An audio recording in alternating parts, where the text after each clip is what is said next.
neurons எல்லாரும் mostly எல்லாரும் தெரியும். neurons பேசிக்கா nerves அது வந்து ஒரு ஃபண்டமெண்டல் அதாவது பேசிக் செல் ஆஃப் nerves தான் வந்து neurons சொல்லுவாங்க. சைஸ் பார்த்தீங்கன்னா ரொம்ப மைனூட்டா இருக்கும். அதுல வந்து பார்த்தீங்கன்னா டென்ட்ரைட்ஸ், ஆக்சான், செல் பாடி, நியூக்ளியஸ் அதுக்குள்ளே வந்து பார்ட்ஸ். அது மூலமா ஒரு ஆக்சானோட ஒரு டென்ட்ரைட் வந்து பார்த்தீங்கன்னா கனெக்ட் ஆயிருக்கும். அது அப்படியே மோஸ்ட்லி அப்படியே ஒரு பின்னல் மாதிரி நிறைய இருக்கும். அந்த மாதிரி வந்து பின்னலா அது வந்து நம்ம பிரெயின் ஸ்டார்ட் இங்கேருந்து டாப் பாட்டம் வரைக்கும் நம்மளோட கீழே இருக்கிற பாதம் அது வரைக்கும் பார்த்தீங்கன்னா இருக்கும். கால் வந்து கல்லில் போய் கால் கொடுத்தோம்னா உடனே சுடுனே கல் குத்திச்சா அதே குத்திச்சா அப்படின்றது நமக்கு உடனே அந்த இம்பல்ஸ் வந்து எடுத்துட்டு போகிறது எதுனா நியூரான். ஓகேவா? இப்போ அது மூலியமா வந்து தான் அந்த சிக்னல் வந்து டிரான்ஸ்மிட் ஆகுது. நம்ம பார்க்குற விஷயம் பார்த்தீங்கன்னா வந்து டக்குனு நம்ம பார்க்கணும்னா அதுவும் பார்த்தீங்கன்னா நர்வ்ஸ் வந்து கண்ணுக்குள்ளே இருக்கும். நம்ம மோஸ்ட்லி நிறைய பேருக்கு பார்த்தா ரெட் கலரில் வந்து அது நிறைய ஃபோன்ஸ் சொன்னால் அது தெரியும் ஆக்சுவலாக. அதே மாதிரி தான் வந்து கண்ணுலேருந்து நம்ம பிரெயின்ஸ்க்கும் பார்த்தீங்கன்னா வந்து நியூரான் வந்து டிரான்ஸ்மிட் பண்ணும். மோஸ்ட்லி வந்து இந்த டிரான்ஸ்மிஷனுக்காக வந்து நம்ம பாடிக்குள்ளே வந்து யூஸ் பண்ணுறது அந்த நியூரான். இது வந்து மெஷின்ஸில் எப்படி வந்து ஆக்ட் ஆகுது.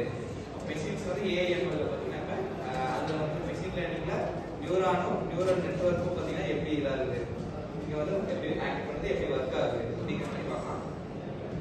ஃபர்ஸ்ட் வந்து ஆக்டிவிட்டி பேசிக்ஸில் மேட்ச் பண்ண மாதிரி ஒரு 2 மெம்பர்ஸ் நல்லா வரையாது ஒரு ஆர்டிஸ்ட்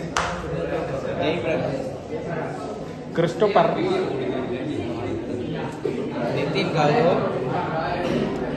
காகு குரு பிரசாத் அப்புறம் வந்து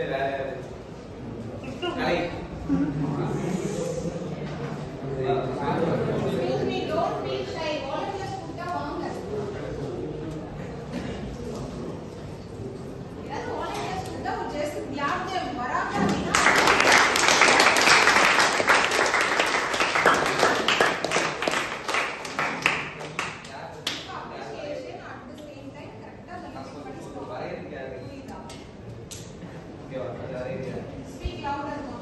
இப்போ வந்து பாத்தீங்கன்னா கலைச்செல்வன் வந்து வரைவாரு. ஆனா வந்து அவர் பார்க்க மாட்டாரு என்ன வந்து அவர் வரைய போறாருங்கிறது அவருக்கு தெரியாது.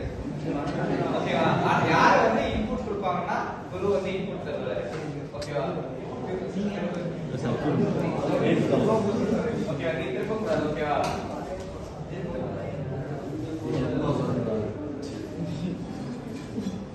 திரும்ப கூடாது.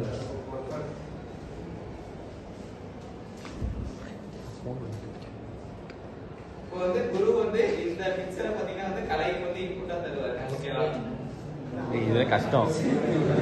ஓகேவா? அதாவது கலைச்செல்வன் வந்து வரைவாரு. அவ்வளவுதான்.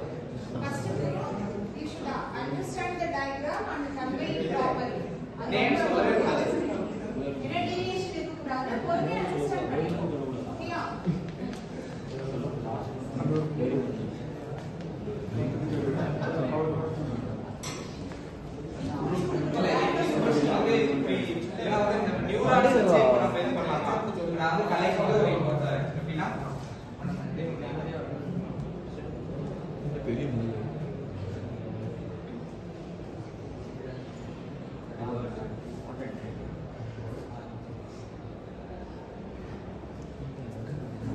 இந்த மாதிரி இன்புட் வந்து குரு தருவாரு.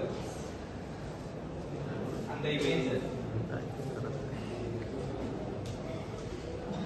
வாயில வாங்குறாங்க.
ஆல்ரெடி நம்மளோட மெமரியில என்ன இருக்கு, ரவுண்ட் ஷேப்னா இந்த மாதிரி தான் இருக்கும் அப்படின்னு நம்மளோட நியூரான்ஸ்க்கு ஆல்ரெடி வி ட்ரெயின்ட். நம்ம குட்டி ஏஜ்ல இருந்து ரவுண்ட் ஷேப்னா இப்படிதான் இருக்கும் அப்படின்னு ட்ரெயின் ஆயிருக்கும். ஸோ அப்படி ரவுண்ட் டிரா பண்ணும்போது கலை என்ன பண்ணா அதே மாதிரி ரவுண்ட் ஷேப் டிரா பண்ணும். புரியுதா? லைன் போட்டு கீழே ரவுண்ட் பண்ணும்போது ஓகே இதுவா இருக்கும் அப்படிங்கறத அசம்ஷன் பண்ணிட்டு again he made it. This is how machine learningல ஒவ்வொரு அல்காரிதமும் ட்ரெயின் பண்ணுவாங்க. The human also already trained. நமக்கு என்ன டைரக்டா இதா ரவுண்ட் அப்படின்னு தெரியாம நம்மளே சொன்னோமா என்ன? Nothing else. Okay, we learn and we are discussed. The same how here also it is executed. Okay, yes, Shakti will write.